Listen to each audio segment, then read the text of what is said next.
Hi, நாங்க இப்போ அந்தமான்ல இருக்கிறோம். எந்த ஒரு டூரிஸ்ட் பேக்கேஜுமே இல்லாம இண்டிவிஜுவலா பட்ஜெட் ட்ரிப்பா அந்தமான் போக முடியுமா அப்படின்னு தானே கேக்குறீங்க. முடியுங்கிறத ப்ரூவ் பண்றதுக்கு தான் நாங்க இங்க வந்திருக்கிறோம். வாங்க அந்தமானை சுத்தி பார்க்க போலாமா?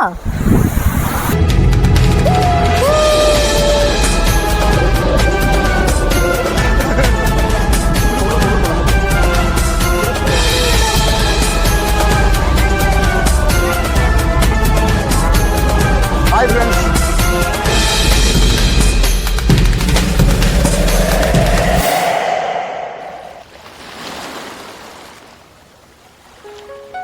நாங்க அந்தமான் போறதுக்காக லோக்கல் ட்ரெயின் ஏறி சென்னை சென்ட்ரல் வந்து இறங்கிட்டோங்க. இந்த 1 வீக் அந்தமான் ட்ரிப்புக்கு நம்ம ஃபேமிலி கூட அடிஷ்னலா கணேசன் அண்ட் ஃபேமிலியும் டிராவல் பண்ண போறாங்க. நாங்க இங்க இருந்து ஏர்போர்ட்டுக்கு மெட்ரோ ட்ரெயின்ல தான் போறோமே. சோ அதுக்காக மெட்ரோ ஸ்டேஷனை நோக்கி நடக்க ஆரம்பிச்சோம். வீடியோ பார்த்துட்டு ஏதோ ஹில் ஸ்டேஷன்ல இருக்கோம்னு நினைச்சுக்காதீங்க. இது நம்ம சென்னை சென்ட்ரல் ரயில்வே ஸ்டேஷனே தாங்க. இன்னைக்கு போகி, அதனாலதான் இவ்ளோ போக. நாங்க டெல்லி, மும்பை, பெங்களூர்னு ஏகப்பட்ட இடத்துல மெட்ரோ ட்ரெயின் யூஸ் பண்ணிருக்கோங்க. நம்ம ஊர்ல இருந்துகிட்டு நம்ம சென்னை மெட்ரோ யூஸ் பண்றது இதுதான் ஃபர்ஸ்ட் டைமே. அதெல்லாம் இருக்கட்டும், நம்ம ஃப்ளைட்ல போறோம், அதுவும் அந்தமானுக்கு. நம்ம கிட்ட பாஸ்போர்ட் விசா எதுவுமே இல்லையே, ஃப்ளைட்ல ஏற நம்ம அலோவ் பண்ணுவாங்களா? அட நீங்க வேற, இந்த அந்தமான் போறதுக்கு நமக்கு பாஸ்போர்ட்டோ விசாவோ தேவையே இல்லைங்க. இதுவும் இந்தியாவுடைய ஒரு பகுதி தான். இன்ஃபேக்ட் நம்ம இந்தியாவுடைய எல்லை கன்னியாகுமரி கிடையாதுங்க. இந்த அந்தமான் நிக்கோபார்ல இருக்கிற இந்திரா பாயிண்ட் தான் இந்தியாவுடைய எல்லைன்னு சொல்லலாம். அட இங்க பாரு, சென்ட்ரல்ல ஆல்ரெடி மெட்ரோ ட்ரெயின் பேஸ்மெண்ட்ல தான் ஓடுது. அந்த பேஸ்மெண்ட்குள்ளேயே 2 ஃப்ளோரா? இதுல வேற 2 ஃப்ளோர்லயும் ஏர்போர்ட்னு சொல்லி ரூட் போட்டிருக்கு. ஒரே குழப்பமா இருக்க.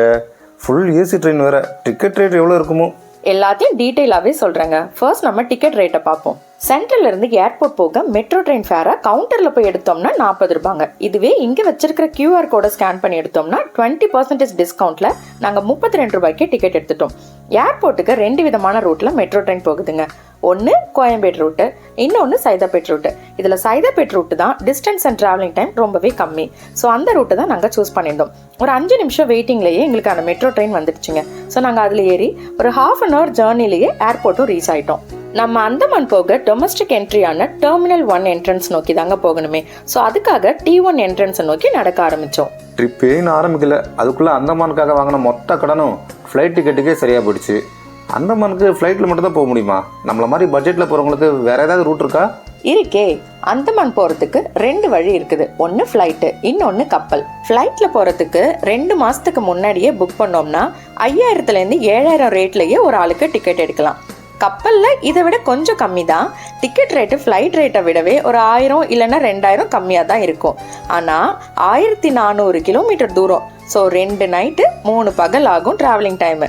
கப்பலில் நமக்கு 3 நாளைக்கு ஆகிற அடிஷ்னல் எக்ஸ்பென்சஸ்லாம் கால்குலேட் பண்ணாலே ஃப்ளைட்லேயும் கப்பல்லையும் கிட்டத்தட்ட ஈக்குவலான அமௌண்ட்டு தாங்க வருமே. எங்களை பொறுத்த வரைக்கும் அட்வைசபிள் ஃப்ளைட்டு தான். ஏறணுமா இறங்கணுமான்னு இருக்கும். எது எப்படியோ அந்தமான்ல நம்ம இருக்க போகிற அந்த 6 நாளும் ஷிப்பு போட்டுன்னு மாற்றி தானே இதுலேயே ட்ராவல் பண்ண போகிறோம். அதனால தான் நாங்கள் ஃப்ளைட்லேயே பிளான் பண்ணிட்டோம். போர்டிங் பாஸ் ப்ரொசீஜர், செக்கிங் ப்ரொசீஜர்லாம் முடிச்சுட்டு கேட் நம்பர் 6 போய் உக்காந்தவங்க. அங்கே போய் உட்கார்ந்ததுக்கு அப்புறம் தான் ஒரு பெரிய ஷாக்கே. என்னன்னா ஃப்ளைட்டு 4 மணி நேரம் டிலேல வந்துட்டு இருக்குதான். ஆக்சுவலாக நாங்கள் போன டைம் போகி அன்னைக்கு அப்படிங்கிறதால ஓவர் புகைமூட்ட காரணமா எல்லா ஃப்ளைட்டுமே இப்படி தாங்க லேட்டாக வந்துட்டு இருந்துச்சான். ஆரம்பத்தில் ஆர்வமாக போற வர ஃப்ளைட் எல்லாம் வேடிக்கை பார்த்துக்கிட்டு ஏகப்பட்ட செல்ஃபியா எடுத்து தள்ளிக்கிட்டு இருந்த நாங்கள் ஒரு கட்டத்துல வெறுத்து போய் சேர்ல உட்காந்தே தூங்கிட்டோங்க. அட எந்திரிங்கம்மா, ஃப்ளைட் வந்துடுச்சுன்னு ஒரு அழகான ஏர் ஹோஸ்டஸ் அக்கா வந்து எழுப்பி விட்டதும் தான் ஏஞ்சோமே. ஒரு வழியா 8:45 வர வேண்டிய ஃப்ளைட்டுக்கு பதிலா 12 மணிக்கு வந்த ஃப்ளைட்ல தாங்க ஏற முடிஞ்சுது. நாங்க ஆல்ரெடி ஆன்லைன்ல வெப் செக்இன் பண்ணும்போதே எங்க 5 பேருக்கும் சேர்த்து 4 விண்டோ சீட்டா பார்த்து செலக்ட் பண்ணிக்கிட்டோங்க. அதுவும் அந்த ஃப்ளைட்டோட ரெக்க பக்கத்திலேயே. ஏறின 10 நிமிஷத்துலயே ஃப்ளைட்டும் கிளம்பிடுச்சுங்க. கடல் தாண்டி போக போறோம்.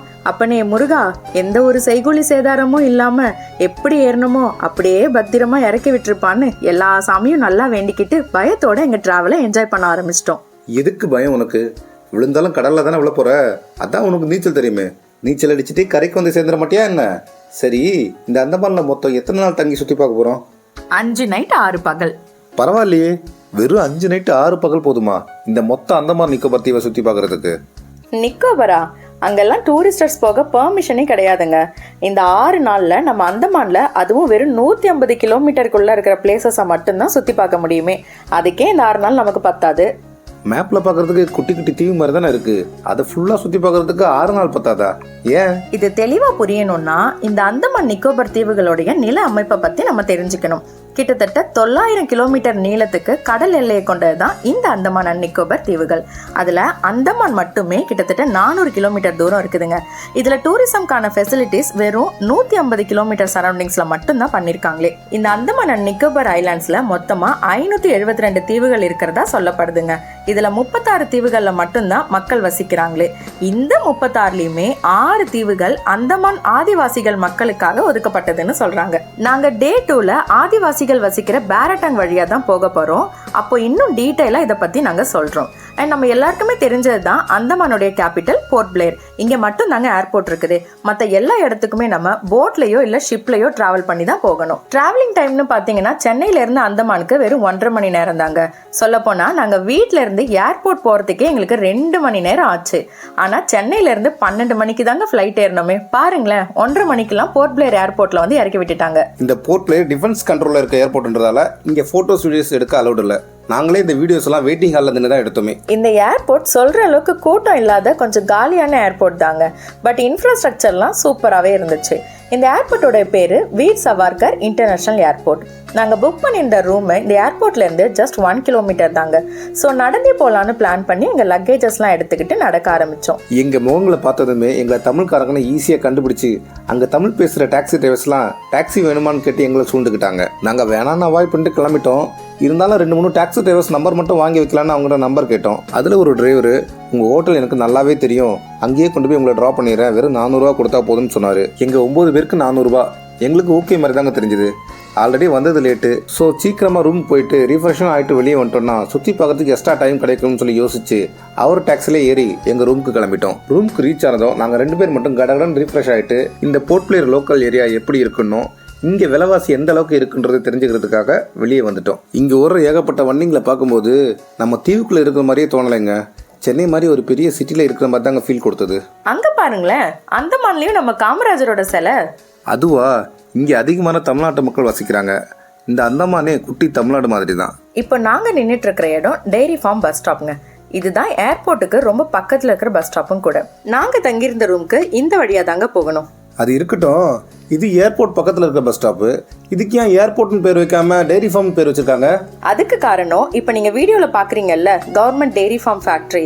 இந்த ஃபேக்ட்ரி வச்சு தான் இங்கே இந்த பேரே வந்தது. ஏன்னா மொத்த அந்தமானுக்கும் மில்க் ப்ராடக்ட் சப்ளை பண்ணுற ஃபேக்ட்ரி இது ஒன்று தான். சரி, அந்தமான் சொன்னோன்னே எல்லாருமே சொல்கிறது அந்தமான்றது ரொம்ப காஸ்ட்லியான ஊர், அங்கே சாப்பாடுலேருந்து தங்குற ஹோட்டல் வரைக்கும் எல்லாமே டபுள் ரேட் இருக்குன்னு சொல்கிறாங்களே, அதெல்லாம் உண்மையா? கிட்டத்தட்ட உண்மைதான். ஏன்னா பெரும்பாலான பொருட்கள் அவங்களுடைய அத்தியாவசிய தேவைகள்னு எல்லாமே சென்னை இல்லைன்னா கல்கட்டாலேருந்து தான் இவங்களுக்கு இங்கே கிடைக்குது. நமக்கு கிலோ 20 ரூபாய்னு கிடைக்கிற காய்கறிகள்லாம் அவங்களுக்கு 30 ரூபாயிலோ இல்லைன்னா 40 ரூபாயிலோ தான் கிடைக்குது. ஸோ அதனால தான் ரேட்டு கொஞ்சம் முன்ன பின்ன வித்தியாசம் இருக்குது. அதுக்காக எல்லாமே ரொம்ப காஸ்ட்லியாக இருக்கும் அப்படின்னு நீங்கள் நினைக்க வேண்டாம். நான் சொன்னால் நீங்கள் நம்புவீங்களோ இல்லையோ, நாங்கள் தங்கியிருந்த ஹோட்டல் ரூம் ரெண்ட்டுக்கு பர் டே 850 ரூபாய் தாங்க ஆச்சு. அதே மாதிரி ஃபுட்டை பொறுத்த வரைக்கும் டூரிஸ்ட் மெயின் லொக்கேஷனில் இருக்கிற ஹோட்டல்ஸில் சாப்பிடாம அங்கத்தே லோக்கல் மக்கள் சாப்பிட்ற மாதிரியான ஹோட்டல்ஸில் போய் சாப்பிட்டோம்னா நமக்கு ரீசனபிள் ரேட்டில் இருக்குங்க. நாங்கள் இங்கே ரொம்பவே ஆச்சரியப்பட்டு பார்த்தது இங்கே ஓடுற பேட்டரி பஸ் தாங்க. பெருசாக எந்த ஒரு வசதியுமே இல்லாத ஊருன்னு சொன்னாங்க. ஆனால் இந்த ஊர்லேயே ஓடுற பஸ்ஸில் பாதிக்கு மேலே பேட்டரி பஸ் தாங்க. அப்படி ஒரு பேட்டரி பஸ்ஸில் ஏறி இந்த போர்ட் பிளேயருடைய மெயின் பஸ் ஸ்டாண்டான மோகன்புரா பஸ் ஸ்டாண்டுக்கு கிளம்பிட்டோம். என்னம்மா இது, வந்ததுலேருந்து ஒரு டூரிஸ்ட் லொக்கேஷன் கூட சுற்றி பார்க்கல. வந்தோமா சுற்றி பார்த்தோமா கிளம்பினோமோ இல்லாமல் எதுக்கு இப்போ தேவையில்லாமல் பஸ் ஸ்டாண்டாக சுற்றிட்டு இருக்கோம்? ஆக்சுவலாக இன்னைக்கு பிளான் தான் என்ன? அந்தமானில் இன்னைக்கு day 1 Chatham sawmill, cellular jail, Marina park, flag point, Corbyn's cove beach, இந்த 5 பிளேஸை சுற்றி பார்க்கறது தான் நம்மளோட பிளானு. ஆனால் ஃப்ளைட்டு டிலே ஆனது காரணத்தால் இதில் ஏதாவது ஒரு பிளேஸை மட்டும்தான் இன்னைக்கு சுற்றி பார்க்க போகிறோமே. என்ன சொல்கிற? அப்போ மற்ற இடத்துல ஸ்கிப் பண்ண போகிறோமா? சான்ஸே இல்லை. நான் சொன்ன இந்த எல்லா இடமும் போர்ட் பிளேயருக்கு பக்கத்துலேயே இருக்கிற பிளேசஸ் தான். ஸோ டெய்லி ஃப்ரீ டைமில் லோக்கல் டிரான்ஸ்போர்ட்டை யூஸ் பண்ணியாவது இந்த எல்லா இடத்தையும் பார்த்துடணும். அதான் ஏற்கனவே லேட்டுன்னு வேற சொல்கிற. அப்போ இதுக்கு தேவையில்லாமல் பஸ் ஸ்டாண்ட் போயிட்டு டைம் வேஸ்ட் பண்ணுறோம். இங்கே இருக்கிற லோக்கல் டிரான்ஸ்போர்ட் பற்றி தெரிஞ்சுக்கிறதுக்காகவும் நாளைக்கு பேரட்டாங் போகிறதுக்கு கவர்மெண்ட் பஸ் புக்கிங் பண்ணுறதுக்காகவும் தான். இதில் பேரட்டாங் பஸ் புக்கிங் பற்றி பேரட்டாங் வீடியோவில் சேர்த்து சொன்னால் தான் உங்களுக்கு புரிஞ்சிக்க ஈஸியாக இருக்கும். இப்போ நீங்க வீடியோல பார்த்துட்டு இருக்கிற இந்த காந்தி சிலைக்கு அப்படியே ஸ்ட்ரைட் ஆப்போசிட்ல இருக்கிறது தான் மோகன்புரா பஸ் ஸ்டாப். மொத்த போர்ட் பிளேயருக்குமே இதாங்க மெயின் பஸ் ஸ்டாண்டு. இங்கிருந்து தான் டிக்லிபூர், பேரட்டங், மாயாபந்தர், ரங்கட் இந்த மாதிரியான தூரமான ஊர்களுக்கு மட்டும் இல்லாம லோக்கல் ஏரியாஸ்க்கும் இங்க தாங்க பஸ் கிடைக்கும். இங்கிருந்து ஜஸ்ட் 200 மீட்டர்ஸ் நடந்து போனாலே ஒரு கிளாக் டவர் வரும். இதுதான் Aberdeen clock tower. Clock tower okay, அதென்ன அபர்டீன்? இந்த அபர்டீனுங்கிறது சுதந்திரத்துக்கு முன்னாடி இங்க ஆட்சி செஞ்ச பிரிட்டிஷ் அதிகாரியான அபர்டீன் பிளேயருடைய பேர் தான்.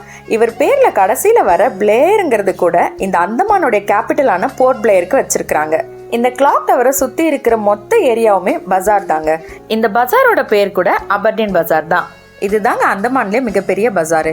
ஷாப்பிங்க்கு இந்த பஜார் தாங்க பெஸ்ட் சாய்ஸ். அது மட்டும் இல்லாம 2 வீலர் ரெண்ட்டுக்கு எடுக்கிற கடைகளும் இங்க நிறைய இருக்குதுங்க. இங்க மட்டும் இல்ல, ஏர்போர்ட்டை சுத்தி கூட நிறைய இருக்குது. இங்க ஒரு ஹாஃப் அன் அவர் சுத்தி பார்த்துட்டு மறுபடியும் கவர்மெண்ட் பஸ்லயே ஏறி நாங்க தங்கி இருந்த டெய்ரி ஃபார்ம் போய் இறங்கிட்டோம். நாங்க அங்க ரீச் ஆகிறதுக்கு முன்னாடியே எங்க கூட வந்தவங்க எல்லாருமே ரீஃப்ரெஷ் ஆகிட்டு லஞ்சே முடிச்சுட்டு எங்களுக்காக வெயிட் பண்ணிருந்தாங்க. ஒரு அடிஷனல் இன்ஃபர்மேஷன், இங்கே போர்ட் பிளேயரில் ஸ்விக்கி, ஜொமேட்டோ சர்வீஸ் கூட இருக்குது. எங்களுக்கான லஞ்சை அதில் தான் ஆர்டர் பண்ணிக்கிட்டோமே. நாங்களும் எங்கள் லஞ்சை முடிச்சுட்டு அந்த மாதிரிலாம் எங்களோட ஃபர்ஸ்ட் லொக்கேஷனான செல்லுலர் ஜெயில் பார்க்குறதுக்காக லோக்கல் ஆட்டோ ஏறி கிளம்பிட்டோம். ஒரு ஆட்டோக்கு 120 ரூபா வீதம் 2 ஆட்டோ புக் பண்ணியிருந்தோம். ஜஸ்ட் 15 மினிட்ஸ் டிராவல்லையே 4 மணிக்கெல்லாம் நாங்கள் செல்லுலர் ஜெயில் ரீச் ஆகிட்டோம். இந்த இடம் ஏர்போர்ட்ல இருந்து ஜஸ்ட் 4 கிலோமீட்டர் டிஸ்டன்ஸ்ல இருக்குதுங்க. இதுவே மோகன்புரா பஸ் ஸ்டாப்ல இருந்து 1 கிலோமீட்டர் டிஸ்டன்ஸ்ல தான் இருக்குது. இதுக்கு என்ட்ரன்ஸ் டிக்கெட்டா ஒரு ஆளுக்கு 30 ரூபாய் சார்ஜ் பண்றாங்க. செல்லுலர் ஜெயில் இதை ஜெயிலுன்னு சொல்றதை விட நரகம்னே சொல்லலாங்க. உலகத்திலேயே ரொம்ப கொடூரமான தண்டனைகள் கொடுக்கப்பட்ட சிறைச்சாலை இதுதான். இந்த இடம் மொத்தமா 3 ஃப்ளோர்ஸோட இந்த வீடியோல நீங்க பாக்குற மாதிரி 7 வரிசைகளை கொண்ட பிரம்மாண்டமான சிறைச்சாலையா இருந்திருக்குங்க. சுமார் 700 சிறைகள் இங்க இருந்திருக்கு. இந்த சிறைச்சாலை முழுக்க முழுக்க சுதந்திர போராட்ட தண்டனை கைதிகள் மூலமாவே கட்டப்பட்டதான். இது 1896ல ஸ்டார்ட் பண்ணி 1906ல கட்டி முடிக்கப்பட்டதுங்க. இதை கட்டும் போதே ஆயிரக்கணக்கான கைதிகள் இறந்தும் போயிருக்காங்க. கிபி 1857வது ஆண்டு நடந்த சிப்பாய் கலத்துக்கு அப்புறம் தான் சுதந்திரம் எந்த அளவுக்கு முக்கியன்றதை இந்திய மக்கள் உணர ஆரம்பிச்சாங்க. ஆங்காங்கே பிரிட்டிஷாரை எதிர்த்து போராட்டங்களும் நடக்க ஆரம்பிச்சது. இது ஆரம்பத்திலேயே கட்டுப்படுத்தணும்னு நினைச்ச ஆங்கிலேய அரசு இவங்களை அருகாமையில் இருக்கிற சிறைச்சாலையில் அடைச்சோம்னா அங்க இருக்க கைதிகளுக்கும் சுதந்திரத்தோட முக்கியத்துவத்தை உணர வச்சிருவாங்க. ஸோ இவங்க நாடு கடத்தணும்னு சொல்லி முடிவு பண்ணாங்க. அதுக்காக அவங்க செலக்ட் பண்ண தீவு தான் இந்த அந்தமான் நிக்கோபார் தீவுகள். இவங்களை ஜெயில அடைச்சதோட விடாம அதுக்கப்புறம் அவங்க கொடுத்த டார்ச்சர் தான் இந்த ஜெயில உலக அளவுல கொடூரமான ஜெயில்னு பேர் வாங்க வச்சது. எங்க பார்த்தாலும் சித்திரவதைகள், சிதறிய ரத்தம் இப்படியே இருந்ததால இந்த இடத்துக்கு காலாபானி, அதாவது கருப்பு நீர் அப்படிங்கிற பேரும் வந்திருக்கு. இங்க லட்சக்கணக்கான கைதிகளை சிறையில அடைக்கப்பட்டு சில ஆயிரக்கணக்கான கைதிகளை மட்டும்தான் ரிலீஸ் பண்ணிருக்காங்களே. மத்தவங்க எல்லாருக்குமே இங்க மரணம் தான். இங்கிருந்த கைதிகள் பல பேருக்கு இவங்களோட டார்ச்சர் தாங்க முடியாம பைத்தியம் கூட பிடிச்சிருக்குதான். பல பேர் தற்கொலை கூட பண்ணிக்கிட்டாங்களா. மனதைரியம் உள்ள பல பேர் இங்க தூக்கிலிடப்பட்டும் கொல்லப்பட்டிருக்காங்க. இதுதாங்க அந்த சிறை. சுமார் 10 அடிக்கு 7 அடி இருக்கும், அவ்வளவுதான். இவங்க சாப்பிட்றதுக்கு, தூங்குறதுக்கு, டாய்லெட் போறதுக்குன்னு எல்லாமே இந்த ஒரு சின்ன ரூம்குள்ளார தான். எல்லா ரூம்க்கு வெளியிலையும் இந்த மாதிரி ஒரு ரிங் போல ஒரு அமைப்பு இருக்கும். இது எதுக்குன்னா கைதிகள் அவங்க கொடுத்த வேலையை செஞ்சு முடிக்காதவங்களுக்கு ஒருவேளை மட்டும் சாப்பாடு கொடுத்து நாள் முழுக்க அவங்களை இங்கேயே கட்டி போட்டு கொடுமைப்படுத்திருக்காங்க. எந்த மாதிரி வேலை கொடுத்திருக்காங்கன்னு பாருங்களேன். இவர் 400 காய் தேங்காய் உருக்கனே இவர் மாடு மாதிரி சுட்டுவாரு. சாயந்தரத்துக்குள்ள 2 பேரும் சேர்த்து 40 பவுண்ட் எடுத்து கொண்டு போய் 18 கிலோ என்னமோ சொல்றாங்க பாய் அதை கொண்டு போய் ஜெயில காமிக்கணும். காமிக்கலைன்னா அன்னைக்கு சாப்பாடு கொடுக்க மாட்டாங்க, ஒண்ணு கொடுக்க மாட்டாங்க. ஏன்னா இதெல்லாம் கஷ்டமான வேலை. இதை அப்படியே சுத்திட்டே இருப்பாரு. அப்புறம் தேங்காய் உரிச்ச உடனே அதே ஒரு செக்ஷன் கொடுத்துட்டாங்க. இதை கூட வேஸ்டேஜ் பண்றாங்களே. இதை தண்ணியில நனைச்சு நார் அடிச்சு எடுக்கணும். 4 கிலோ எடுக்கணும். இந்த சாக்கு போட்டுருக்காங்கல்ல பார்த்தீங்கன்னா 100 கிலோ சாக்கு அதுல நிறைச்சு கொண்டு வந்தோன்னா கவுரு திரிக்கிற மிஷின் அந்த காலத்துல தேங்காய் நார் கவுரு திரிக்கிறது அதுக்காக யூஸ் பண்றாங்க. 4 கிலோ தேங்காய் நார் எடுத்தாச்சுன்னா 4 கிலோ கவரும் கரெக்டா வரணும். கம்மியா இருக்குன்னா அப்ப இவங்க மேல போட்டுருவாங்க. ஏன் 4 கிலோ நீ எடுக்காம இருக்குன்னா கவரு கம்மியா இருக்குன்னு சொல்லுவாங்க. அதனால இதெல்லாம் அந்த காலத்துல யூஸ் பண்ணது. அப்பதான் இடுப்புல கவுத்தை கட்டிக்கிட்டு அப்படியே ரவுண்டா சுத்துவாங்க. அங்கிருந்து தான் எண்ணெய் அடிக்கிறது. இதெல்லாம் ஒரிஜினலா அந்த காலத்துல யூஸ் பண்ண செக்கு வச்சு காமிக்கிறாங்க. வேலையில இதுதான் ஹார்ட் ஒர்க்கு. அது சொல்றாங்க 1 வீக் செஞ்சாங்கன்னா முடியாம போயிடுவாங்களாம். இதெல்லாம் அந்த காலத்துல ரொம்ப கஷ்டமான வேலை. சுதந்திர போட்ட தியாகிகள் கொடுத்த கஷ்டமான பெரிய டேஞ்சரஸ் போராட்டத்துல தீவிரமா இருக்காங்கல்ல அவங்களுக்கு கொடுக்கறது. பக்கத்துல இதுல 200 கிலோ கட்ட 400 காய் உரிச்சா தான் 30 பவுண்டு உங்களுக்கு தேங்காய் வரும். 400 காய் உரிக்கிறோம்னா ரொம்ப கஷ்டம். அதை உரிச்சு ஒருத்தர் போடுவார், ஒருத்தர் மாடு மாதிரி சுத்திட்டே இருப்பாரு. அப்படியே சுத்துறவங்க எண்ணெய் வந்து கலெக்ட் பண்றது அந்த தாள் தான் உள்ள இருந்தா கலெக்ட் பண்ணுவாங்க. இந்த பனிஷ்மெண்ட் நெக்ஸ்ட் டே யார் அப்படி செய்யலைன்னா இந்த மாதிரி ஒரு பனிஷ்மெண்ட் ஃபைல் வருது. அடுத்தது இவரை நம்ம தான் ஃப்ரீடம் பண்ணலாம், சுதந்திர போட தியாகி வச்சுதான் செய்யறாங்க. இங்க நடந்த சித்திரவதைகளை வெளியுலகத்துக்கு எடுத்து சொல்றதுக்காக பிரபு மோகன்லால் வச்சு சிறைச்சாலைன்னு ஒரு படம் எடுத்திருப்பாங்க. அந்த படத்தை பார்த்தாலே தெரியும் இங்க எந்த அளவுக்கு கொடுமைகள் நடந்ததுன்னு. இப்போ நீங்க பாக்குறது தான் இந்த சிறைச்சாலையோட தூக்கு மேடை. நம்மளோட சுதந்திரத்துக்காக போறோம்னா பல சுதந்திர போராட்ட வீரர்கள் இங்கே தான் கொல்லப்பட்டிருக்காங்க. கொடுமை இதோட முடிஞ்சதுன்னா இல்லை. நாங்கள் வண்டூர் பீச் போகிற வழியில் இந்த லொக்கேஷனை எங்களுக்கு டிரைவர் காட்டினார். இங்கே நடந்த கொடுமைன்னா நூற்றுக்கணக்கான சுதந்திர போராட்ட வீரர்களை ஒன்றா கூட்டிகிட்டு வந்து இங்கே ஒரு பெரிய கிணறு தோண்ட வச்சு அந்த கிணத்துல வச்சு அவ்வளோ பெரிய சுட்டு கொன்று அப்படியே மண்ணு போட்டு மூடிட்டாங்களாம். இதே மாதிரி அந்த மாதிரிலாம் ஏகப்பட்ட கிணறுகள் இருக்கான். இப்போ நீங்கள் வீடியோவில் பார்க்குறது தான் இந்திய சுதந்திர போராட்ட வீரர் வீர சவர்கர் அடைக்கப்பட்ட சிறை. இங்கிருந்து விடுதலை அடைஞ்ச சில ஆயிரம் கைதிகள் அவரும் ஒருத்தர். இந்த 7 வரிசைகளை கொண்ட சிறைச்சாலையில 3 வரிசை மட்டும் மியூசியமா செயல்பட்டு இருக்குதுங்க. மிச்சம் இருக்கிற 4 வரிசையும் இடிச்சிட்டு அங்க அந்தமானுடைய கவர்மெண்ட் ஹாஸ்பிட்டலா கட்டி இப்ப செயல்பட்டு இருக்குது.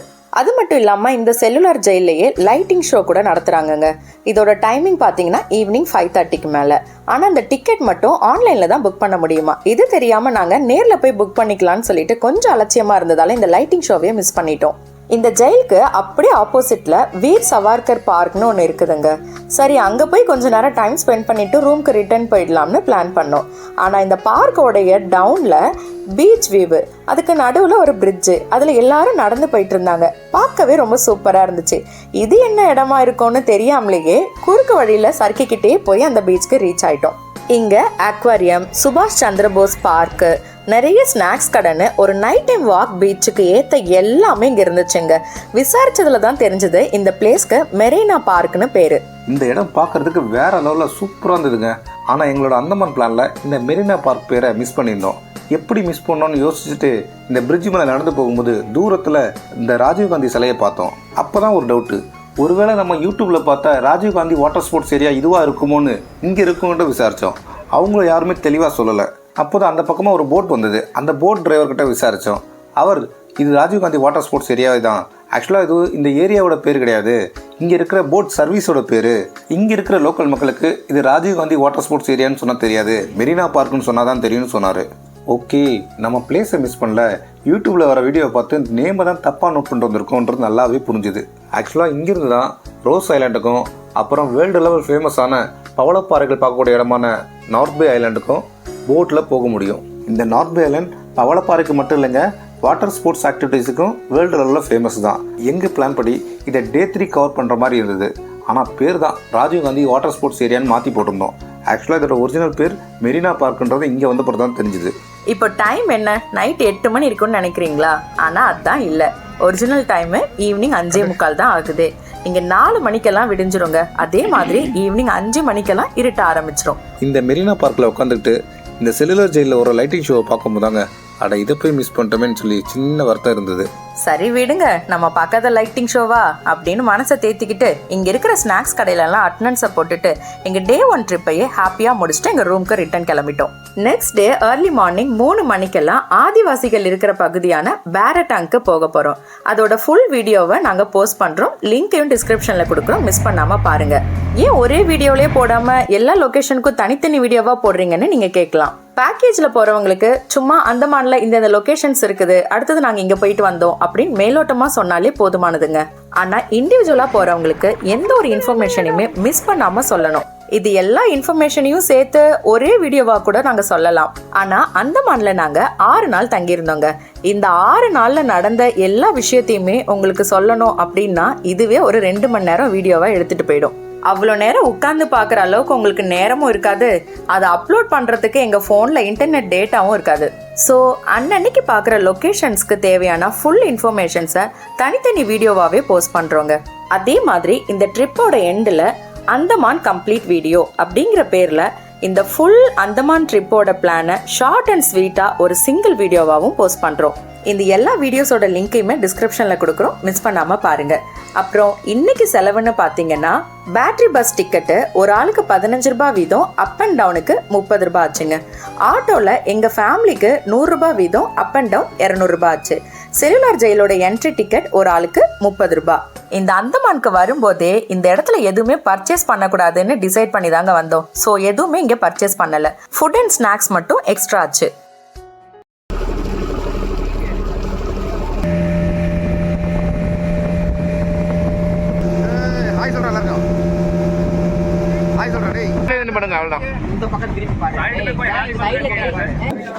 எல்லாம் ஜெல்லி ஃபிஷ் மாதிரி தான்